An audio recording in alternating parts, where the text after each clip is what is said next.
बंधुओं को नमस्ते। आज एक बार फिर आर्य समाज नाई की मंडी अपना साप्ताहिक सत्संग लेकर आपके बीच में है। लगभग 8 हफ्ते होने जा रहे हैं। हम लोग लॉकडाउन में बैठे हैं, सभी लोग अपने घरों में बैठे हैं। एक अजीब सा नकारात्मकता का वातावरण है, जिससे बात करो वो बिल्कुल नेगेटिव बात करता है, पॉजिटिविटी जैसे कहीं चली गई है।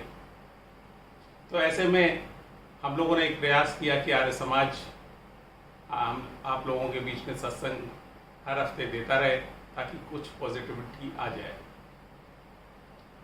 हम लोगों ने तो शुरू से ही सीखा है, तमसो माँ ज्योतिर्गमया, अंधकार से उजाले की ओर ले चलो। लेकिन जिस तरह से विश्व ने इसका अनुसरण किया, उसने सिर्फ अंधेरे को उजाले में बदलने का ही प्रयत्न किया है। सूर्य डूब जाता है, अंधेरा हो जाता है, तो संपूर्ण विश्व ने यह सोचा कि इसी अंधकार को उजाले में बदलना है, और पूरा विश्व उसी में लग गया, विद्युत पैदा करने में। प्रकृति का बहुत दोहन करता करता करता उसने विद्युत तो पैदा कर दी। और भी वैज्ञानिक लोगों ने बहुत सारे ऐसे काम किए। अगर हमें गर्मी लग रही है तो उसने एसी पैदा कर दिया कि हम उसकी गर्मी को कैसे सहन करें, हम तो एसी बनाएंगे। अगर मेरी आवाज़ 100-200 मीटर तक जा सकती है ज़्यादा से ज़्यादा, तो वैज्ञानिकों ने प्रयत्न किया कि इसे हमें दूर तक ले जाएंगे, हम जरूर वहाँ तक, उस कोने तक पहुँचाएंगे। तो पूरा विश्व में उस आवाज़ को पहुँचाया। वैज्ञानिकों ने इस पर बहुत काम किया। लेकिन एक चिंतन मनन जो हमारे भारतवर्ष में ही है कि तमसो माँ ज्योतिर्गमया का मतलब ये सब नहीं था, जिसको वैज्ञानिकों ने अपने ढंग से लिया और बहुत बहुत परेशानी हुई। आज हम ये देख पा रहे हैं कि जो वैज्ञानिकों ने किया, क्या एक छोटे से वायरस से वो लड़ पाया? क्या उसने मानव जाति को बचा पाया? क्या बचाने का ये सारा प्रयास उसका कामयाब हो पाया? आज जरूरत है कि तमसो माँ ज्योतिर्गमय के वास्तविक अर्थ में जाने की, आत्मचिंतन करने की, अंदर देखने की, अंदर प्रकाश करने की। आर्य समाज का 8वां नियम, अविद्या का नाश, विद्या की वृद्धि करनी चाहिए, ये भी हमें ये सीख देता है। आज जब चारों तरफ अंधकार दिखाई दे रहा है, तो सत्य का ज्ञान, वैदिक सत्य का ज्ञान बहुत जरूरी हो गया है। अगर हम यजुर्वेद के इस मंत्र को देखें, ये आत्मदा बलदा यस्य विश्व उपासते प्रशिशम यस्य देवा यस्य छाया अमृतम यस्य मृत्यु कस्मै देवाय हविषाविते। आज हम किसी भी चीज से, किसी भी शक्तिशाली चीज से तभी लड़ पाएंगे जब हमारे पास आत्मिक बल होगा, जब हमारे पास आध्यात्मिक बल होगा। एक छोटी सी घटना आप देखिए, अपने घरों में अक्सर देखा होगा, एक छोटा सा बालक जब उसके माता पिता उसके साथ होते हैं, तो उसके अंदर कितना आत्मिक बल आ जाता है। वो एक आंख से देखता रहता है कि मेरे माता पिता है ना, और जैसे उसे दिखता है कि उसके माता पिता हैं, तो किसी से भी किसी तरह की बात कर लेता है, और किसी भी तरीके से उसके पास एक शक्ति आती है और वो उससे लड़ जाता है। और कभी आपने दूसरा अनुभव किया होगा, कभी भी उसके माता पिता उसको उछाल देते हैं हवा में, तो हवा में वो किलकारियां मार रहा होता है, हंस रहा होता है। कारण आप जानते हैं, कारण ये है कि वो माता पिता में एक शक्ति देखता है, उसके अंदर आध्यात्मिक नहीं आत्मिक चेतना पैदा होती है, और वो इतना ताकतवर हो जाता है कि वो उस समस्त लड़ाइयों से लड़ जाता है, क्योंकि उसे मालूम है कि नीचे वाले हाथ जो मेरे माता पिता के हैं, वो मुझे छोड़ेंगे नहीं, मुझे कहीं छोड़ के नहीं जाएंगे। आज बस यही पूरा विश्व देख रहा है कि कहाँ से वो शक्ति पैदा हो कि ये सब चीज़ों से लड़ाई की जा सके। तो मैं तो कहता हूँ कि अपनी आत्मिक शक्ति बढ़ा लो। आत्मिक शक्ति तभी बढ़ेगी जब हम उसका चिंतन करेंगे, जब उसकी शरण में जाएंगे, तो बहुत कुछ लड़ाई लड़ने की तरकीबें हमें हासिल होंगी। किस तरह से इस कोरोना से लड़ा जा सकता है। आज दोस्तों, मैं एक बार फिर से कहना चाहता हूँ कि ये जो नकारात्मक का भाव है, ये पूरी तरह से ख़त्म कर दीजिए, क्योंकि बहुत सारी चीज़ें आज सकारात्मक हैं, बहुत सारी चीज़ें प्रकृति आपका साथ दे रही है। हो सकता है हम लोगों ने बहुत सारे ऐसे काम किए हों, प्रकृति का बहुत दोहन किया हो, बहुत दोहन किया हो, और एक बार प्रकृति अपने आप को रीसेट कर रही हो और हमसे चाह रही हो कि हम लोग वापस प्रकृति की ओर लौटें, वापस आत्मचिंतन करें, वापस अपने अंदर जाने की सोचें। जो हमारे अंदर आज आसक्ति पैदा हो गई है, लोभ पैदा हो गया है, मोह पैदा हो गया है, उसको दूर हटा के कहीं दूसरा चिंतन करते हैं, कहीं सकारात्मक सोचते हैं, तभी तो पता चलेगा तमसो माँ ज्योतिर्गमय, हम उजाले की ओर चलें। अगर इस कोरोना से लड़ना है तो यही सब कुछ करना पड़ेगा। तो आइए आज का कार्यक्रम शुरू करते हैं। आज आप अपने कार्यक्रम में मेरी धर्मपत्नी श्रीमती संगीता खुराना का एक भजन और उसके बाद अनुज आर्य का एक प्रवचन और एक भजन माता मिथिलेश दुबे जी का सुनेंगे। उसके बाद हम आगे कार्यक्रम जारी रखेंगे। आप सबसे पहले भजन का आनंद लीजिए।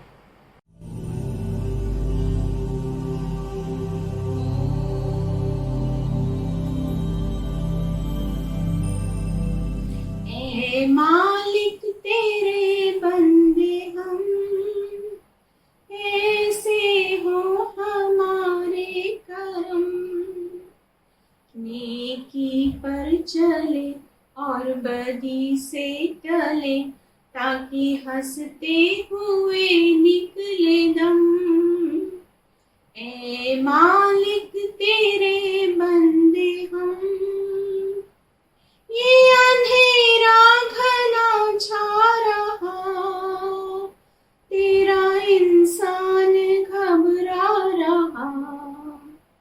ये अंधेरा घना छा रहा, तेरा इंसान घबरा रहा। हो रहा बेखबर, कुछ न आता नजर, सुख का सूरज छिपा जा रहा है। तेरी रोशनी में जो दम, तू अमावस को कर दे पूनम। नेकी पर चले और बदी से टले, ताकि हंसते हुए निकले दम।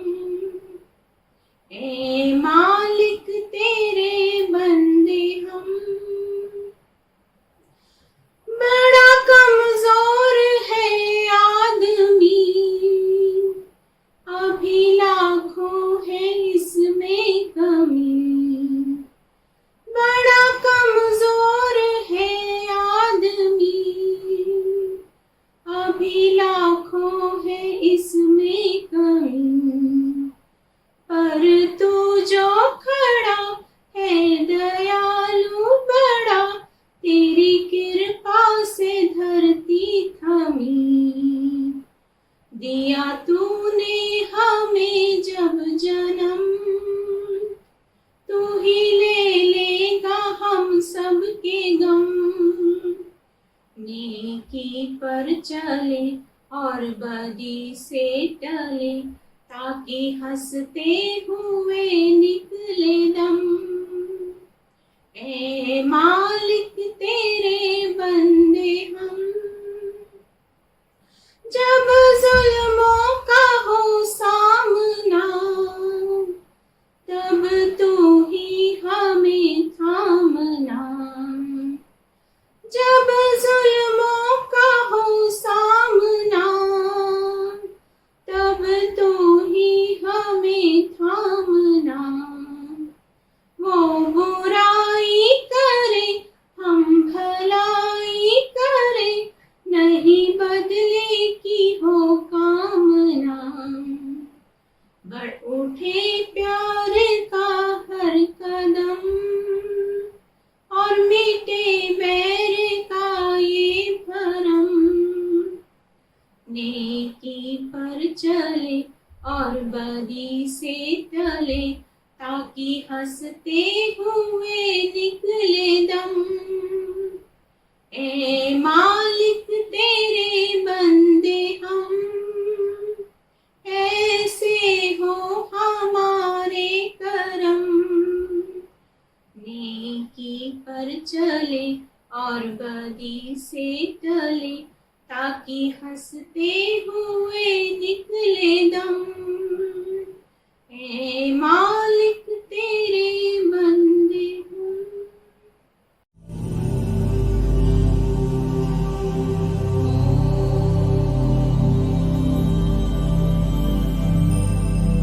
नमस्ते मित्रों, मैं अनुज आर्य, नाइकी मंडी आर्य समाज का मंत्री, आप सभी के सामने अपने कुछ विचारों को प्रस्तुत करना चाह रहा हूँ। मित्रों, आज हम जिस कोरोना के काल में बैठे हुए हैं, जिसके कारण सारी मानवता पीड़ित है और जिसने ऐसा हमारे ऊपर प्रभाव छोड़ा है कि जिसको हम सालों साल तक याद रखेंगे, तो मित्रों मेरा कुछ मन हुआ कि आपके सामने अपने कुछ विचार इस संबंध में रखे जाएं कि ऐसा समय क्यों आया, क्या कारण रहे जिसकी वजह से आज हमको ऐसा समय देखना पड़ रहा है कि आज हम अपने ही घरों में एक कैदी के रूप में अपना जीवन बिता रहे हैं। हम चाहें तो, हम ना चाहें तो, हमको अपने व्यापार धंधों को बंद करके, अपने सारे क्रियाकलापों को बंद करके, अपने मनोरंजन को बंद करके, अपनी सारी अन्य समस्याओं को ताक पे रख के केवल इसी एक समस्या कोरोना कोरोना कोरोना पर हमें रात दिन विचार करना पड़ रहा है। जब भी आप टीवी खोलेंगे, जब भी आप मोबाइल खोलेंगे, जब भी आप किसी सोशल साइट पर जाएंगे, तो आपको लगेगा कि केवल यही एक शब्द क्या मानव समाज के लिए बाकी रह गया है कि अन्य बाकी इतनी सारी चीजों का कोई मूल्य ही अब नहीं बचा।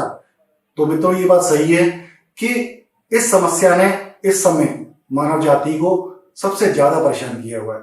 लेकिन मित्रों इसका एक अन्य पहलू भी है कि जिस समस्या ने मानव जाति को जितना सबसे ज्यादा परेशान किया है और पूरी दुनिया के अरबों लोग जिस समस्या से पीड़ित हैं, सबके व्यापार धंधे चौपट हो चुके हैं, सबकी नौकरियों का संकट आ चुका है।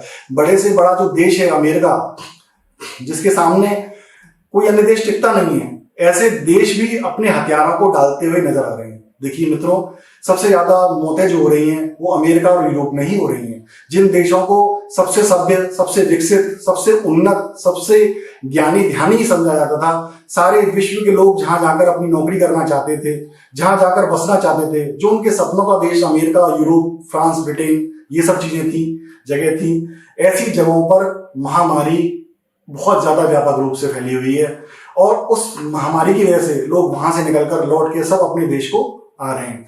मित्रों जैसा कि मैंने कहा कि इस समस्या का एक दूसरा पहलू भी है। इस समस्या ने जहां मानव जाति को सबसे ज्यादा परेशान किया है, वहीं प्रकृति को ये समस्या एक वरदान के रूप में प्राप्त हुई है। मित्रों क्या हम नहीं देख रहे कि हम आज PM.25 जिसके बारे में हम लगभग रोज सुनते थे, अगर थोड़ा सा भी हम लोग ध्यान रखते थे तो, कि वो दिल्ली में इतना हो गया, मुंबई में इतना हो गया।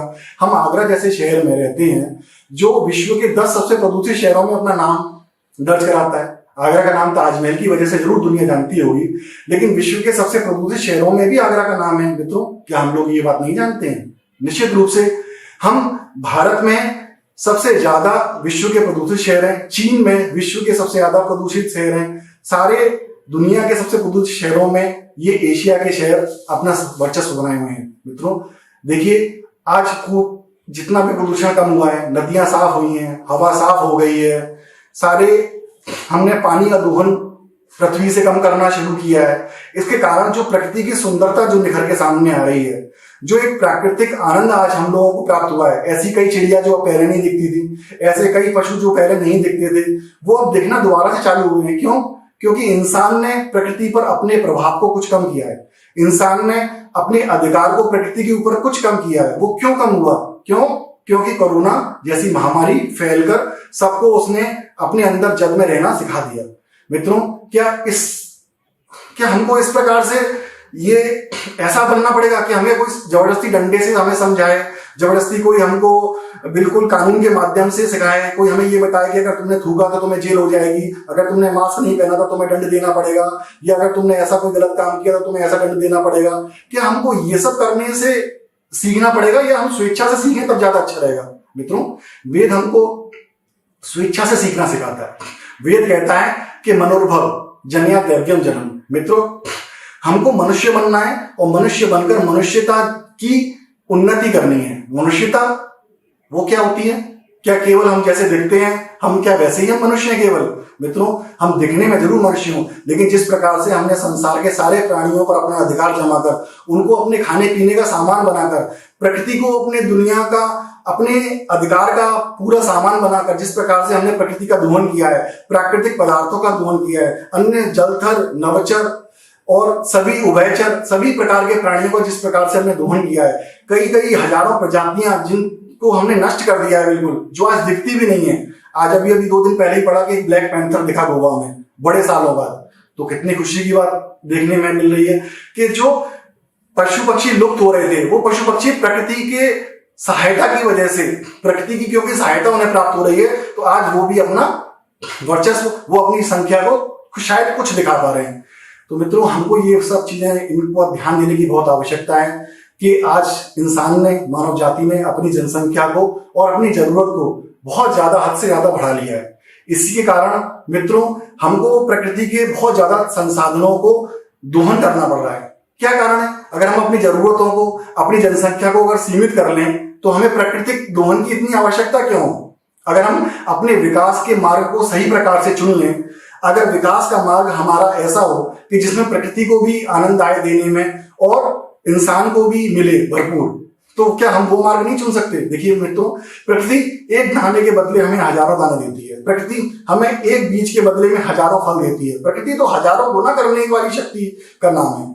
तो हम उससे इस प्रकार का कोई लाभ लेने की बजाय हम सब कुछ जो एक बार में निकाल लेना चाहते हैं, जैसे सोने के अंडे की मुर्गी का आपने सभी ने कहानी सुनी हुई है कि रोज जो मुर्गी एक अंडा सोने का देती थी, लेकिन लालच की वजह से कि हम मैं एक बार में मार लूंगा तो अंडे सारे मिल जाएंगे, क्या हम इसी प्रकार से प्रकृति माता का दोहन नहीं कर रहे हैं जिस प्रकार से उस मूर्ख आदमी ने प्रकृति माता का दोहन किया था? तो मित्रों, जहां हम अपनी शक्ति को बढ़ाना चाहते हैं, हम अपने सामर्थ्य को बढ़ाना चाहते हैं, हम अपने संसाधनों को बढ़ाना चाहते हैं, लेकिन वो किसके लिए? सुखी होने के लिए ना। तो सुखी होने का तात्पर्य क्या दूसरों को दबाकर, दूसरों को मारकर, दूसरों के अधिकारों पर कब्जा कर करके हम क्या सुखी बन सकते हैं? क्या प्रकृति में क्या पशुओं का अधिकार नहीं है? क्या प्रकृति पर पेड़ों का अधिकार नहीं है? क्या प्रकृति पर नदियों का अधिकार नहीं है? क्या प्रकृति पर समुद्र का अधिकार नहीं है? क्या प्रकृति पर अन्य पत्थरों, खनिज पदार्थों का अधिकार नहीं है? इन सभी का अधिकार है, लेकिन हम इनके अधिकारों को क्या हम अधिकार मानते हैं? हम तो हर चीज को, हर जीव को, जो आज बताया गया है कि वुहान से, चाइना से ये सब निकली है ये सारी बीमारी, तो वो वहां पे क्यों ऐसा हुआ? क्योंकि वहां पर ऐसा जंगली कानून था कि वो किसी भी जीव को, जिसको वो चाहें, उस जंगली जीव को मारकर, काटकर वो अपनी मंडी में सजा सकते थे। वहां अजगर भी मिलता, वहां सांप भी मिलता, वहां छछूंदर भी मिलता है, वहां चमगादड़ भी मिलता है, वहां सारे जितने भी गधे, घोड़े, कुत्ते, बिल्लियों की तो खैर कतई क्या कहनी है। तो कहने का मतलब ये कि हम क्या कर रहे हैं, एक समाज के रूप में, एक देश के रूप में हमारी क्या जिम्मेदारियां होनी चाहिए, उन जिम्मेदारियों के प्रति क्या हम लोग सचेत हैं? क्या हम सारे विश्व के देश मिलकर क्या कुछ देशों को इस प्रकार के अधिकार की भावना को आगे बढ़ाने के प्रति हम कुछ सोचेंगे कि हम उस पर अंकुश लगाएं? क्या कोई आज के समय में जब सारा विश्व एक गांव के रूप में, जैसे कहते हैं ग्लोबल विलेज के रूप में एक स्थापित हो गया है, हर आदमी इधर से उधर जाता है, उधर से इधर जाता है, लाखों लोग भारत से विदेश जाते हैं, विदेश से लाखों लोग भारत आते हैं, तो क्या अगर हम अपनी जीवन शैली को नहीं बदलेंगे, हम अपने सोच विचार को नहीं बदलेंगे, हम अपनी समझ के स्तर को नहीं बढ़ाएंगे, तो क्या कोई भी हमें ये पता है कि कौन सा चाइना का आदमी क्या खा के आ रहा है, हमारे यहाँ क्या वायरस लेकर आ रहा है, या कोई दक्षिण कोरिया का आदमी कौन सा वो कुत्ता काट के खा रहा है और वो क्या अपनी वायरस हमारे यहाँ लेकर आ रहा है, या हमारे यहाँ से कौन कौन आदमी क्या क्या खाकर कहाँ कहाँ पर क्या लेकर जा रहा है, या क्या वायरस फैला के ले जा रहा है। मित्रों, हमें अपनी शक्ति को पहचानना चाहिए कि हम इंसान हैं। निश्चित रूप से इंसान इस दुनिया का सबसे बुद्धिमान, सबसे शक्तिशाली, सबसे ज्ञानवान प्राणी है, इसमें कोई शक की बात नहीं है। लेकिन ये बुद्धिमत्ता, ये शक्तिशालिता, ये इतना प्रभाव, ये किसके लिए है? ये संसार को बैलेंस करने के लिए, ये संसार को सुखी बनाने के लिए, या ये संसार के ऊपर अपना प्रभुत्व कायम करने के लिए? क्या अधिकार की भावना केवल इसलिए कि मैं I am the only one, कि मैं ही सब कुछ हूं, जो चाहूंगा मैं वो ही करूंगा, इट्स माई लाइफ, ये मेरा एटीट्यूड होगा, मैं जैसा चाहूंगा वैसा करूंगा, चाहे वो एक इंसान के रूप में, चाहे वो एक देश के रूप में? तो मित्रों हमें ये समझना पड़ेगा कि इंसान के रूप में एक हमारी क्या जिम्मेदारियां हैं और एक देश के रूप में हमारी क्या जिम्मेदारियां हैं। अगर हम एक इंसान के रूप में अपनी जिम्मेदारियों को धीरे धीरे बदलेंगे तो एक देश के रूप में भी हम अपनी जिम्मेदारियों को जरूर बदल पाएंगे। अगर इंसान बदलेगा, इंसान एक इकाई है, समाज उससे एक बड़ी इकाई है, और एक राष्ट्र, एक देश उससे बड़ी इकाई है, और एक विश्व उससे भी बड़ी इकाई है, और एक पूरा ब्रह्मांड वो उससे भी सबसे बड़ी इकाई है। लेकिन क्या हम एक सबसे छोटी इकाई के रूप में स्थापित होते हुए भी क्या हम ये विचार कर पा रहे हैं कि हम लोगों का क्या वास्तविक रूप से हमारी क्या एक सोच होनी चाहिए। मित्रों हम वेद से संबंधित हैं, हम आर्य समाज से संबंधित हैं, हम ऋषि दयानंद से संबंधित हैं। तो उस विचार को कि वेद के क्या विचार हैं, वेद के विचार तो मित्रों सबको मित्र की भावना से देखने की।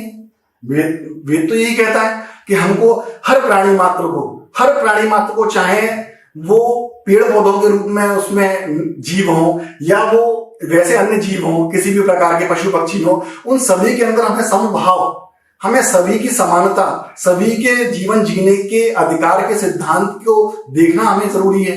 क्या वेद हमें यही शिक्षा नहीं देते? क्या हमारी आत्मा में ईश्वर ने केवल इसीलिए प्रकाश किया था कि हम लोग अपने उस प्रकाश को अंधकार में बदल दें? मित्रों ऐसा वेद का कोई आदेश नहीं। वेद का जो संदेश है कि हमको जो ज्ञान वेद ने दिया, वो हमको ज्ञान वेद ने क्यों दिया? वो केवल इसलिए कि केवल मनुष्य ही इस सारे संसार में ऐसा प्राणी है जो अपनी समझ के माध्यम से समाज को, संसार को, सभी पूरे विश्व को संगठित कर सकता है, सामंजस्य पैदा कर सकता है और पूरे संसार की गतिविधियों का संचालन कर सकता है। देखिए मित्रों, जो वेद का जो आदेश है कि जो शांति सारे विश्व में व्याप्त है, जो शांति ब्रह्मांड में व्याप्त है, जो शांति विश्व के अंदर व्याप्त है, वही शांति हम सबको प्राप्त हो, ये वेद के मंत्र का आशय है। देखिए जो ईश्वर के बनाए हुए कितने भी क्रियाकलाप हैं उनमें देखिए कितनी शांति है। इस पृथ्वी को बने हुए लगभग 1,97 करोड़ साल से ज्यादा हो चुकी है, लेकिन एक भी उल्का पिंड उस प्रकार से हमारे यहाँ हमें डिस्ट्रॉय करता हुआ या हमें हमारी पृथ्वी को नष्ट करता हुआ कोई इतना बड़ा उल्का पिंड अभी तक हमारे समक्ष उपस्थित नहीं हुआ। क्यों? क्योंकि ब्रह्मांड में ईश्वर के द्वारा बनाए हुए नियम काम करते हैं। मित्रों हवा अपने हिसाब से चलती है, सूरज अपने आप गर्मी पैदा करता है। मित्रों ईश्वर की बनाई हुई सारी व्यवस्थाएं ऐसी बनाई हुई हैं कि वो उन्हें किसी भी प्रकार से आप छेड़खानी अगर करेंगे, उसमें किसी भी प्रकार का आप अगर जरूरत से ज्यादा अपने अधिकार का प्रयोग करेंगे तो वो व्यवस्थाएं बिगड़ने लगती हैं। मित्रों परमात्मा ने नदी हमें अपने शुद्धतम रूप में दी, परमात्मा ने समुद्र हमें अपने शुद्धतम रूप में दिया, परमात्मा ने पहाड़ अपनी शुद्धतम रूप में दिए, परमात्मा ने सारी पृथ्वी अपने शुद्धतम रूप में दी है।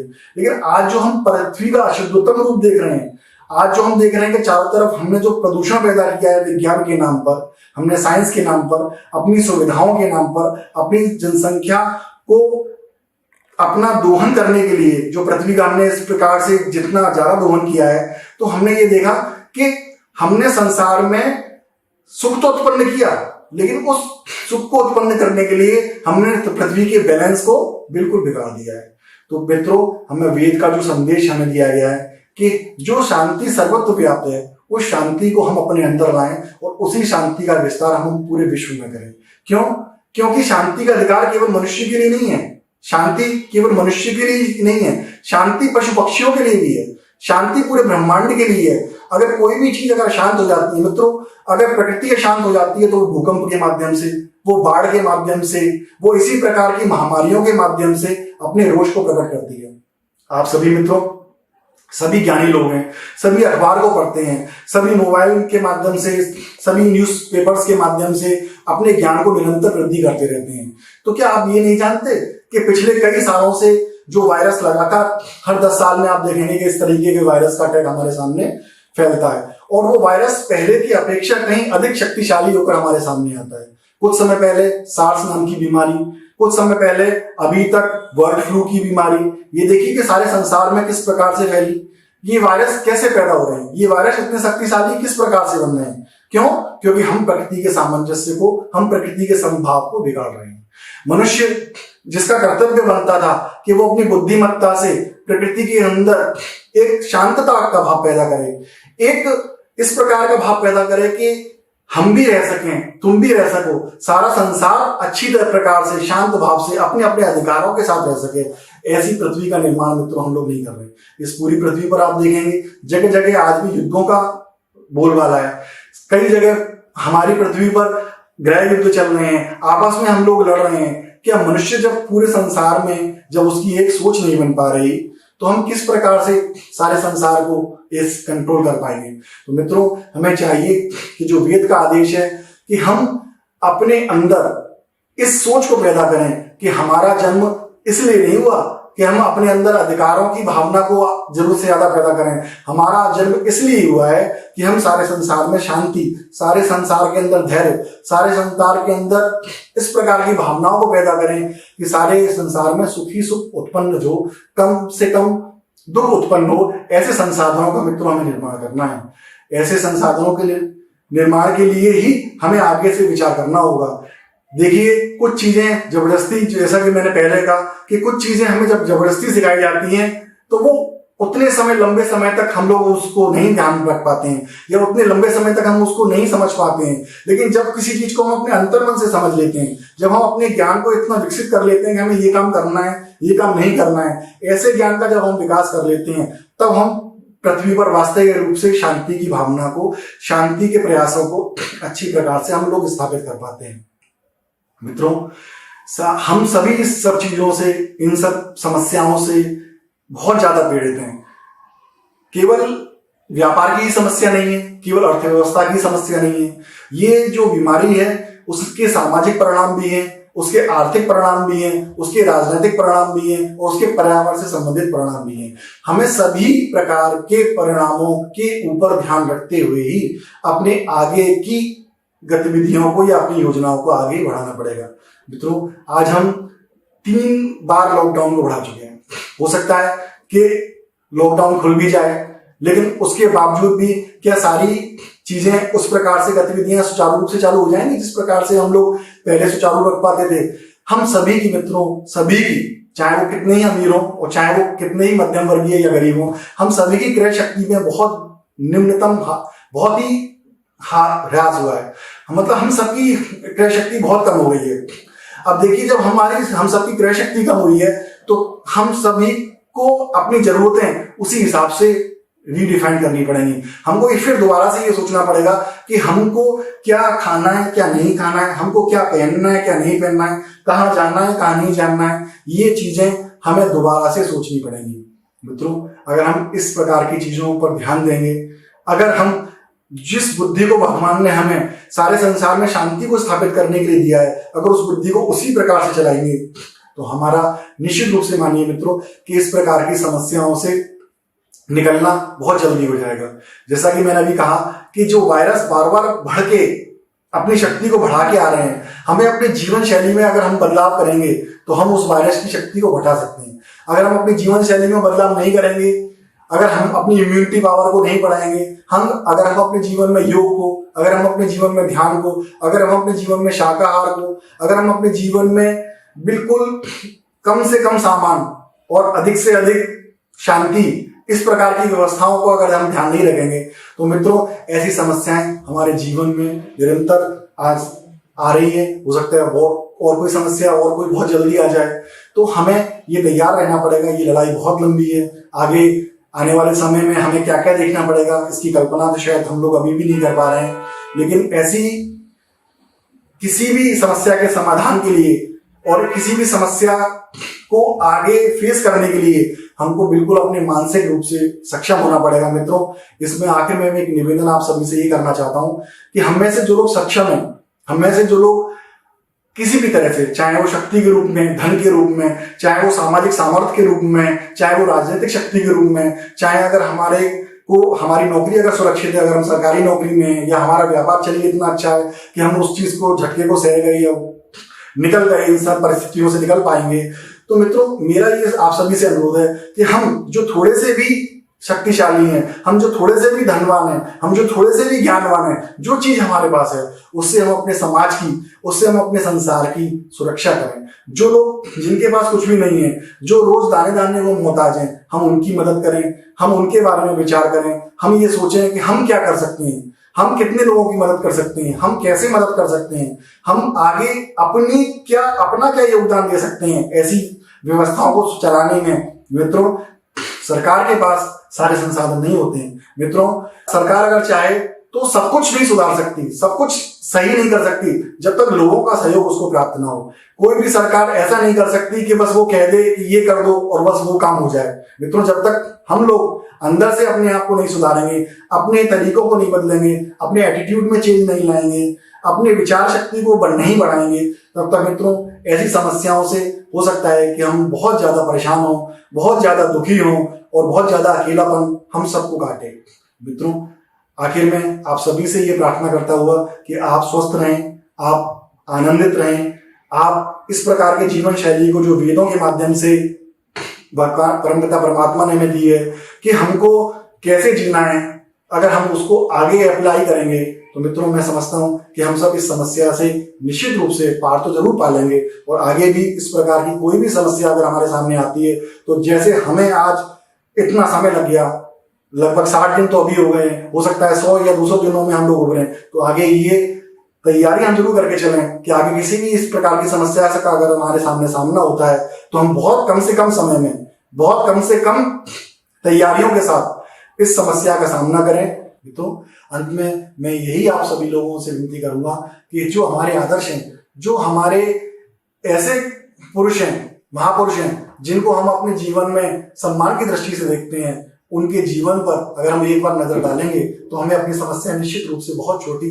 मालूम पड़ने लगेगी। हम अपनी समस्याओं को ऐसा समझेंगे कि शायद हमारे सामने ये बहुत कम समस्याएं थी, हमारे पास बहुत अधिक सुविधाएं हैं, आज भी हमारे पास बहुत अधिक सामर्थ्य है, आज भी उनके पास बहुत कम सामर्थ्य था, बहुत कम सुविधाएं थी, लेकिन उसमें भी उन्होंने अपने जीवन को किस प्रकार से ऐसा मोड़ दिया कि आज दुनिया उन्हें एक महापुरुष के रूप में जानती है। तो मित्रों, हम उन महापुरुषों से थोड़ी बहुत सीख लें और अपने जीवन को इस प्रकार से बनाएं कि समस्याओं के समाधान के रूप में लोग हमें जाने, लोग हमें समझें, लोग हमें माने और लोग ये समझें कि वास्तव में वास्तविक समस्याओं के समाधान की तरफ हमारा ध्यान जाए, हम कोई टेम्परेरी समस्याओं के समाधान की तरफ ना जाएं, लेकिन जो जीवन जीने की सही ढंग है, जो जीवन जीने की सही पद्धति है, अगर हम उसको अपने जीवन में डालेंगे तो हम समस्याओं का वास्तविक समाधान करेंगे। मित्रों, सारे जीवन हम फेस मास्क लगाकर नहीं रह सकते, सारे जीवन हम सैनिटाइजर लगाकर नहीं रह सकते, मित्रों सारे जीवन सोशल डिस्टेंस का पालन नहीं कर सकते,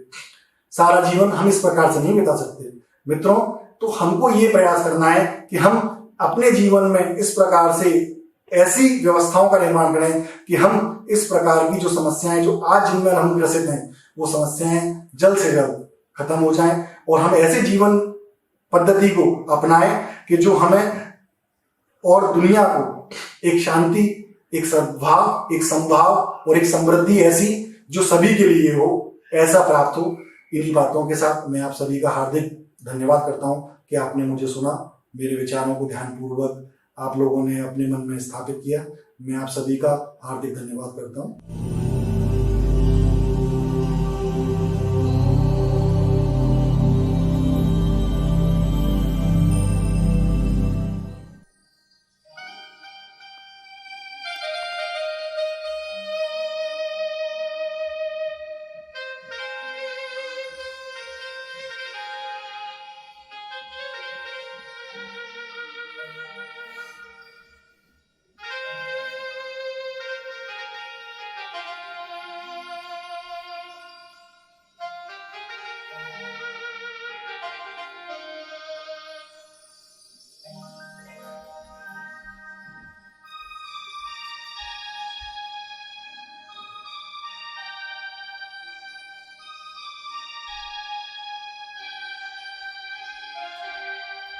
प्रभु तेरी शरण कट कर शरण पाने कहाँ जाए। प्रभु तेरी शरण कट कर शरण पाने कहाँ जाए। लिए दुख दर्द दुनिया ने वो दीवाने कहाँ जाए। प्रभु तेरी कर शरण पाने कहाँ जाए। ये दुख दर्द दुनिया ने वो दीवाने कहाँ जाए। प्रभु तेरी शरण तुझ पर शरण पाने कहाँ जाए।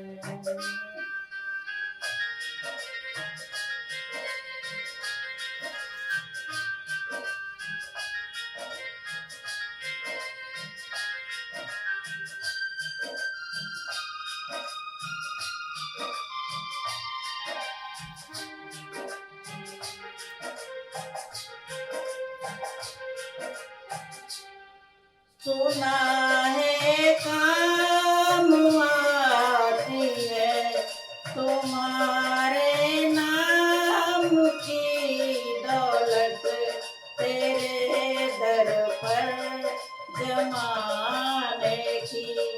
तेरे दर पर जमाने की मिले किस काम की दौलत।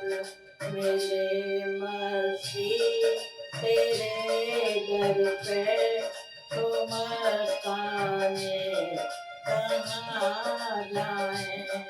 दिए दुख दर्द दुनिया ने वो दीवाने कहाँ जाए। शरण तज कर शरण पाने कहाँ जाए।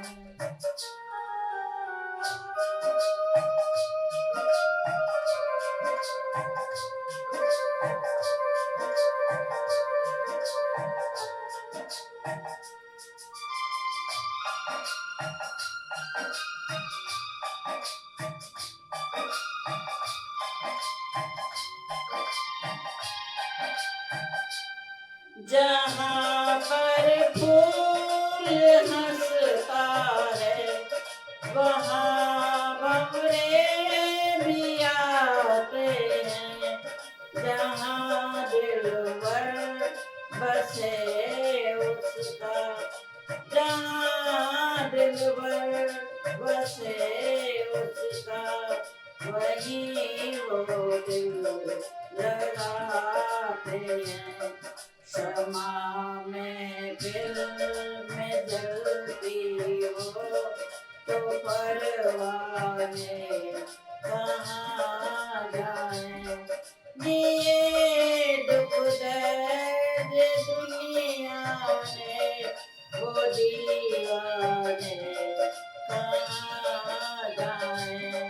प्रभु तेरी शरण तज कर शरण पाने कहाँ जाए।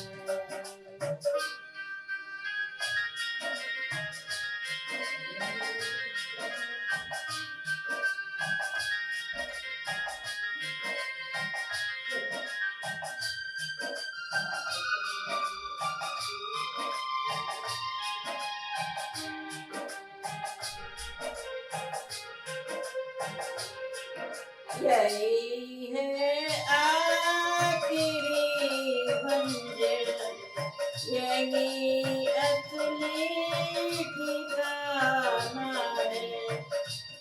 यही है देवघर अपना यही है देवघर अपना यही मंजिल सुहाना है।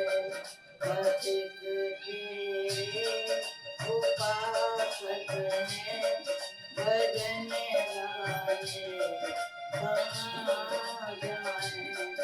ये दुख दर्द दुनिया ने वो दीवाने कहाँ जाए। प्रभु तेरी शरण तज कर शरण पाने कहाँ जाए।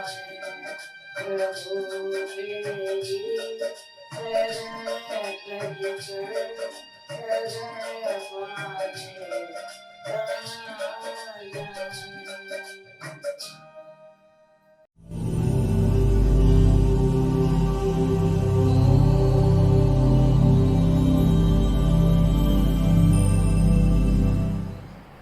अभी अभी आपने ईश्वर भक्ति के 2 बहुत सुंदर भजन सुने और अनुज का बहुत अच्छा कोरोना से हम कैसे लड़ें, ये कोरोना कैसे पैदा हुआ, क्या इसके लिए हम जिम्मेवार हैं या ईश्वर की देन है, तो इस पर बड़ा अच्छा सुंदर सा व्याख्यान सुना। मैं बात कर रहा था कि आत्मिक बल पैदा करना चाहिए। आज हम पूरा विश्व जो अपने आप को जगत गुरु समझता था, बहुत बड़े पावर हाउस बने हुए थे, चाहे वो रशिया हो, चाइना हो, चाहे यूएस हो, वो अपने आप को ये समझते थे कि हमसे बड़ा शक्तिशाली कोई नहीं है। लेकिन आज शायद एक छोटे से वायरस ने इन सब की पोल खोल के रख दी है और ये समझ में आ गया है कि ये जो सब हम लोग कर रहे थे, ये लोग कर रहे थे, इससे कुछ नहीं होने वाला। ये सब करने के बाद भी एक जीवन नहीं बचाया जा सकता। आज इसके लिए जिस तरह से भारतवर्ष अपनी लड़ाई लड़ रहा है, मैं आपको पूरे विश्वास के साथ कहूं कि वो दिन दूर नहीं, आप 1 या 2 साल बाद देख लेंगे, भारत विश्व गुरु जरूर बन जाएगा। क्योंकि यहाँ आध्यात्मिक शक्ति है, यहाँ आत्मिक शक्ति है, यहाँ हर चीज़ से लड़ने की शक्ति है। और सबसे बड़ी बात, हमारा पॉलिटिकल बैकग्राउंड भी ऐसा है, आज हमारे पास एक सशक्त लीडर भी है जो सब कुछ बदल सकता है, सब कुछ बदल सकता है। पूरे विश्व ने हमारे भारतवर्ष की ये ताकत देख भी चुकी। बस ज़रूरत है कि हम सब कंधे से कंधा मिलाकर उनकी आवाज़ को ऊपर उठाएं और जितनी भी हमारे देश में चीज़ें बनती हैं, अगर हमने पूरी राष्ट्रीयता के साथ, पूरी राष्ट्रवादिता के साथ उन चीज़ों का प्रयोग करना शुरू कर दिया और पूरे चिंतन मनन के साथ, आध्यात्मिक ताकत तो हमारे पास है ही, आयुर्वेद की भी ताकत है, हमारे पास जो मंत्र है, हमारे पास प्राणायाम है, हमारे पास योग का है, तो ये सब चीज़ें अगर एक साथ लगेंगी तो निश्चित रूप से ये हमारा भारतवर्ष विश्व गुरु बन ही जाएगा। तो आइए आगे बढ़ते हैं। पिछले दिनों हमने एक प्रयास किया था कि आर्य समाज के जो नियम हैं, 10 नियम, छोटे छोटे बच्चों के माध्यम से एकत्र किए जाएं और उनको एक वीडियो के द्वारा, एक ही वीडियो के द्वारा बनाया जाए।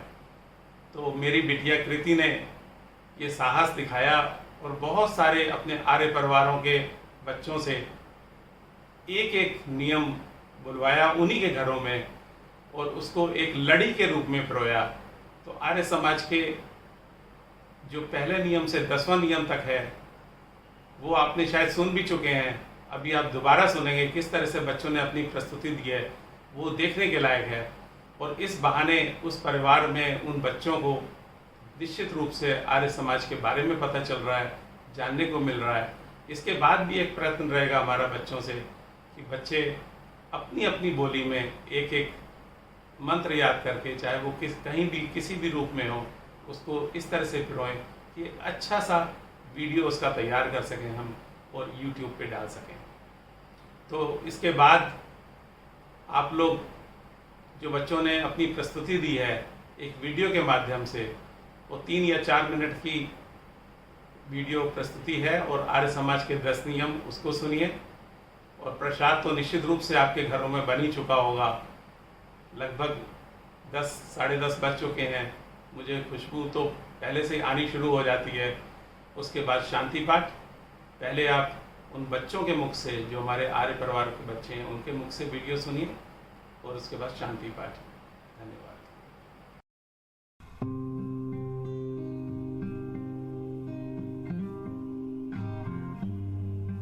धार्मिक क्षेत्र में अज्ञान, पाखंड और बहुत सी कुरीतियां फैली हुई थी। लोग भूत प्रेत में भी उलझे हुए थे। महर्षि स्वामी दयानंद जी ने धार्मिक क्षेत्र में सुधार के लिए एक संस्था बनाई जिसका नाम आर्य समाज है। पूरे विश्व में इस संस्था ने अज्ञान, पाखंड और कुरीतियों को दूर करने के लिए विशेष योगदान दिया। इस संस्था के 10 नियम हैं और प्रत्येक नियम अपनी जगह विशेष महत्व रखता है। पहला नियम, सब सत्य विद्या और जो पदार्थ विद्या से जाने जाते हैं उन सब का आदि मूल परमेश्वर है। दूसरा नियम, ईश्वर सच्चिदानंद स्वरूप, निराकार, सर्वशक्तिमान, न्यायकारी, दयालु, अजन्मा, अनंत, निर्विकार, अनादि, अनुपम, सर्वाधार, सर्वेश्वर, सर्वव्यापक, सर्वांतर्यामी, अजर, अमर, अभय, नित्य, पवित्र और सृष्टि करता है, उसी की उपासना करनी चाहिए। आर्य समाज का तीसरा नियम, वेद सब सत्य विद्याओं का पुस्तक है। वेद का पढ़ना पढ़ाना और सुनना सुनाना सब आर्यों का परम धर्म है। नियम 4, सत्य को ग्रहण करने और असत्य को छोड़ने में सर्वदा उद्यत रहना चाहिए। नियम 5, सब काम धर्म अनुसार अर्थात सत्य और असत्य को विचार करके करना चाहिए। आर्य समाज का छठा नियम है, इस संसार का उपकार करना इस समाज का मुख्य उद्देश्य है, अर्थात शारीरिक, आत्मिक और सामाजिक उन्नति करना। आर्य समाज का 7वां नियम, सबसे विधि पूर्वक धर्मानुसार यथा योग्य वर्तना चाहिए। आर्य समाज का 8वां नियम, अविद्या का नाश और विद्या की वृद्धि करनी चाहिए। समाज का 9वां नियम, प्रत्येक को अपनी ही उन्नति से संतुष्ट न रहना चाहिए, किंतु सबकी उन्नति में अपनी उन्नति समझनी चाहिए। आर्य समाज का 10वां नियम, सब मनुष्य को सामाजिक सर्वहितकारी नियम पालने में प्रतंत्र रहना चाहिए और प्रत्येक हितकारी नियम में सब स्वतंत्र रहे। ये है महर्षि स्वामी दयानंद जी द्वारा बताए गए आर्य समाज के 10 नियम।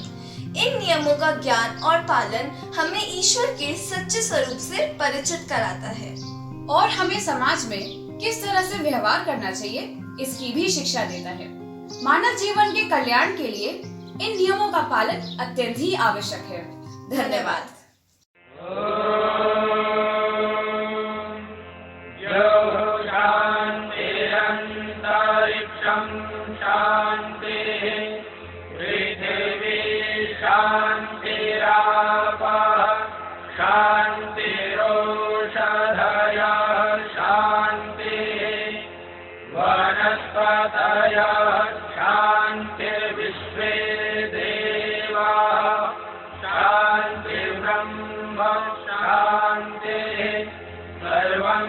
शांति